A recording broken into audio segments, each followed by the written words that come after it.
SNX Marathi, Siddheshwar news express, सत्यासाठी SNX सोबत.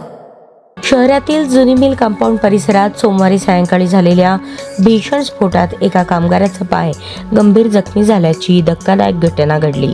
सहारा gun house येथील साहित्य वाहनात ठेवताना हा स्फोट झाला असल्याची प्राथमिक माहिती समोर आली आहे. मिळालेल्या माहितीनुसार केदारनाथ सिद्धप्पा छत्रे वय 53 असे जखमी कामगाराचे नाव आहे. ते सहारा गन हाऊस येथे काम करत असल्याचे सांगण्यात आले. जुनी मिल कंपाऊंड परिसरातील रोड लगतच्या शॉपिंग सेंटरमध्ये सहारा गन हाऊसचे दुकान आहे.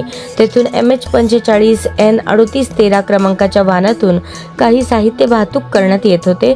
सायंकाळी साधारण 6:21 सुमारास संबंधित कामगार साहित्य वाहनाच्या डिक्कीत ठेवत होते. त्यावेळी अचानक साहित्य खाली पडून मोठा स्फोट झाला. या स्फोटात त्यांच्या उजव्या पायाला गंभीर दुखापत झाली. घटनेनंतर काही काळ मदत यंत्रणा घटनास्थळी पोहोचली नसल्याचे प्रत्यक्षदर्शींनी सांगितले. दरम्यान सामाजिक कार्यकर्ते तथा शिखर पहार या फाउंडेशनचे प्रमुख राज सलगर यांनी तात्काळ घटनास्थळी धाव घेत जखमी कामगाराला आपल्या वाहनातून सोलापूर शासकीय रुग्णालयात दाखल केले.